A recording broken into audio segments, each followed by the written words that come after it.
കൊല്ലം തിരുമംഗലം ദേശീയപാതയിൽ Aryankavu saint Mary's ആശുപത്രിക്ക് സമീപം പാതയോരത്ത് നിൽക്കുന്ന ഉണങ്ങിയ വൃക്ഷം അപകട ഭീഷണിയാകുന്നു.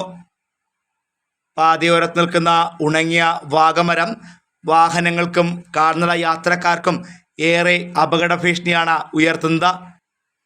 മഴക്കാലമായതോടെ അപകട സാധ്യതയും വർദ്ധിച്ചിട്ടുണ്ട്.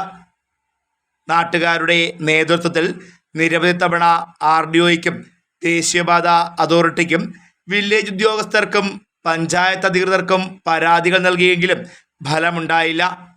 വർഷങ്ങൾക്ക് മുൻപ് വഴിയോര തണൽമര പദ്ധതി പ്രകാരമാണ് പാതയോരത്ത് വാഗമരം നട്ടത്. നിരവധി തവണ ശിഖരങ്ങൾ മുറിച്ചു മാറ്റിയതോടെയാണ് വാഗമരം പൂർണ്ണമായും ഉണങ്ങി നശിച്ചത്. ദേശീയപാതയിലേക്ക് ചരിഞ്ഞു നിൽക്കുന്ന മരം ഏത് നിമിഷവും നിലംപതിക്കാവുന്ന അവസ്ഥയിലാണ്.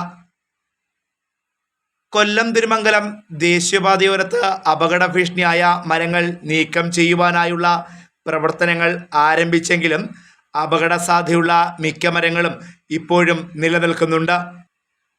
11 kV വൈദ്യുത ലൈനുകളും ഈ മരത്തിന് സമീപത്തു കൂടിയാണ് കടന്നു പോകുന്നത്. നാഷണൽ ഹൈവേ തെന്മല മുതൽ ആര്യങ്കാവ് വരെയുള്ള പ്രദേശത്ത് റോഡിൻ്റെ ഇരുവശങ്ങളും ഒട്ടനവധി മരങ്ങൾ, പാഴ്മരങ്ങൾ അപകടാവസ്ഥയിൽ നിൽക്കുകയാണ്. പ്രധാനമായും ആര്യങ്കാവിൽ തന്നെ സെന്റ് മേരീസ് ഹോസ്പിറ്റലിൻ്റെ സമീപത്ത് ഒരു മരം ഉണങ്ങി ഏത് നിമിഷവും നിലംപതിക്കാവുന്ന അവസ്ഥയിൽ നിൽക്കുന്നു. ആ അപകടാവസ്ഥ ഇവിടുത്തെ പത്രങ്ങളും സോഷ്യൽ മീഡിയാസും മാധ്യമങ്ങളും റിപ്പോർട്ട് ചെയ്തതാണ്. എന്നിട്ടും അത് മുറിച്ചു മാറ്റുന്നുള്ള യാതൊരു നടപടിയും സ്വീകരിച്ചിട്ടില്ല. ആ മരം വീഴുകയാണെങ്കിൽ 11 kV ലൈൻ ഉൾപ്പെടെ ഇലക്ട്രിക് ലൈനുകൾ മൊത്തം താറുമാറാവും. ഇതുവഴി കടന്നു പോകുന്ന വാഹനങ്ങളുടെ വഴി വേണാൽ ആളപായം ഉണ്ടാകാൻ സാധ്യതയുണ്ട്. നമുക്കറിയാം, അടുത്ത അധ്യയന വർഷം ആരംഭിക്കുകയാണ്, 3ാമത് സ്കൂൾ തുറക്കുകയാണ്. ഈ നാട്ടിലെ കുട്ടികളിൽ ബഹുഭൂരിപക്ഷം ആളുകളും റോഡിലൂടെ നടന്നു വരുന്ന കുട്ടികളാണ്.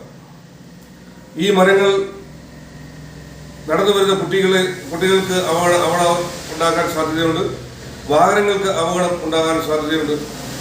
അത് മുറിച്ചു മാറ്റുന്നതിന് ഉത്തരവാദിത്തപ്പെട്ട ഉദ്യോഗസ്ഥന്മാർ അനാസ്ഥ കാണിക്കുന്നത് തെറ്റാണ്. എത്രയും വേഗം ഈ ഇത്തരത്തിൽ അപകടത്തിൽ നിൽക്കുന്ന മരങ്ങൾ മുറിച്ചു മാറ്റുന്നതിനുള്ള നടപടി ബന്ധപ്പെട്ട അധികാരികളുടെ ഭാഗത്തുനിന്ന് ഉണ്ടാകണം എന്നാണ് എനിക്ക് പറയാനുള്ളത്. നാട്ടുകാരുടെ നേതൃത്വത്തിൽ വനം വകുപ്പിലും പരാതികൾ നൽകിയിരുന്നു. എന്നാൽ പരാതി എഴുതി നൽകിയാൽ മാത്രമേ തുടർ നടപടികൾ ചെയ്യാൻ കഴിയൂ എന്നാണ് അധികൃതരുടെ വിശദീകരണം. Fox TV news bureau, Aryankavu.